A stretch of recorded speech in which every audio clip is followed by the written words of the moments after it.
According to Matthew 27:52 and 53, at the time of Jesus' crucifixion and subsequent resurrection, an earthquake opened tombs, and many bodies of saints which slept arose. They came out of their graves after Jesus rose, entered Jerusalem, the holy city, and appeared to many people.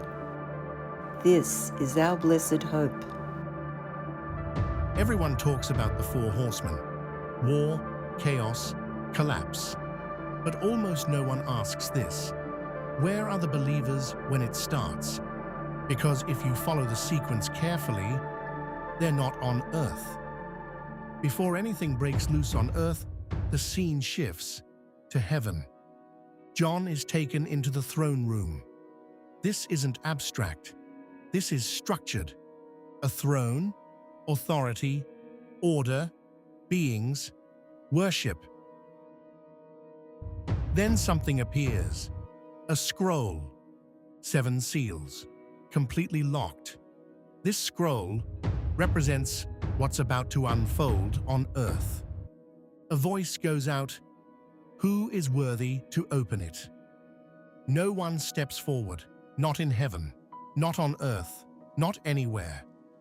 John breaks down, because if no one can open it, history doesn't move forward. One of the elders says, "Don't cry, the Lion of Judah has already won." So John turns, expecting a lion, but he sees a lamb, slain yet standing. That's the paradox. Victory didn't come through force, but through sacrifice. This lamb has full authority, full awareness.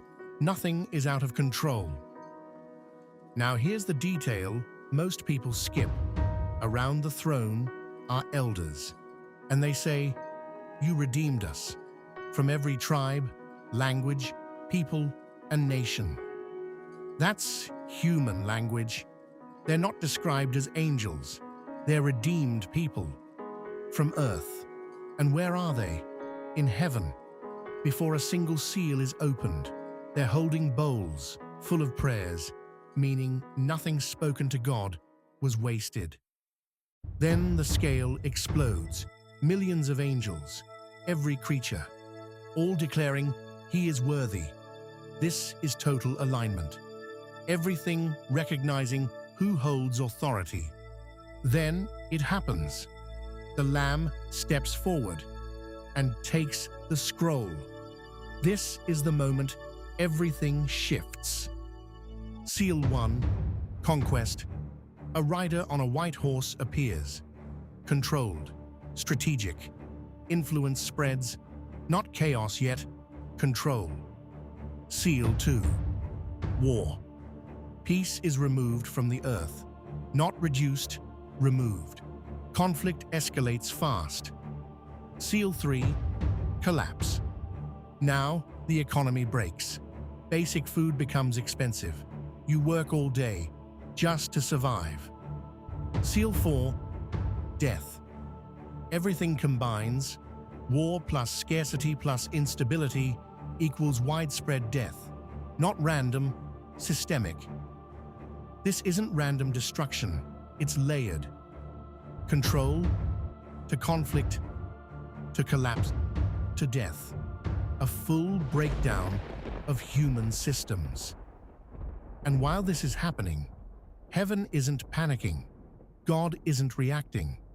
This was already set in motion when the Lamb took the scroll. Now, something shifts. We see people again. Those who came to truth during this time and were killed for it. They ask, how long until justice? This matters because it proves people do wake up, even after it begins. Now it goes global. Everything shakes, and suddenly, people know this isn't random, this is God. But instead of running toward him, they hide. That's the turning point. Not lack of evidence, but response to it. So across the whole sequence, you get 2 groups.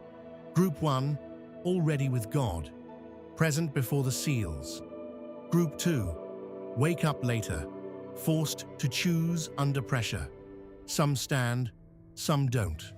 So the real question isn't just, what are the horsemen? It's, where are you in the sequence? Because the pattern is clear.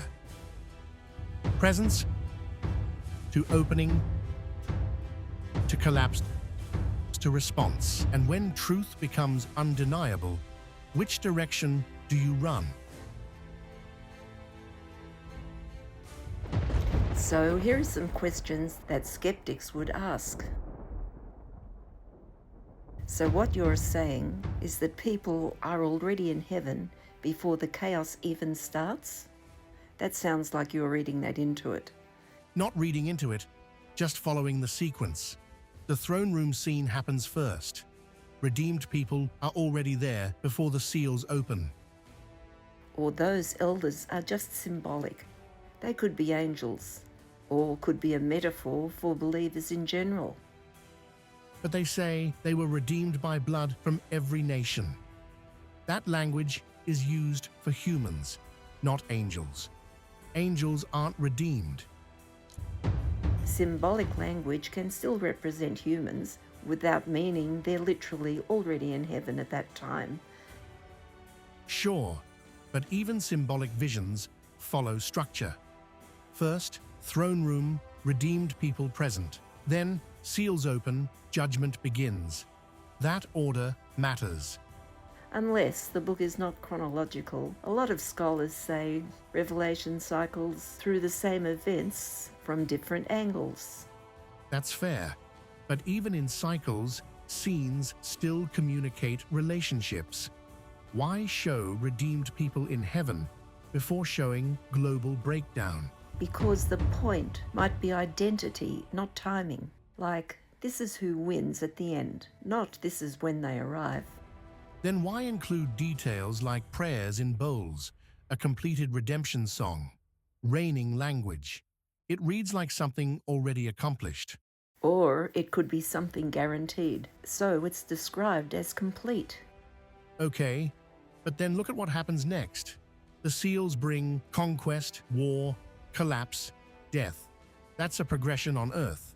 Right. And believers are still around? Seal 5 literally shows people being killed for their faith.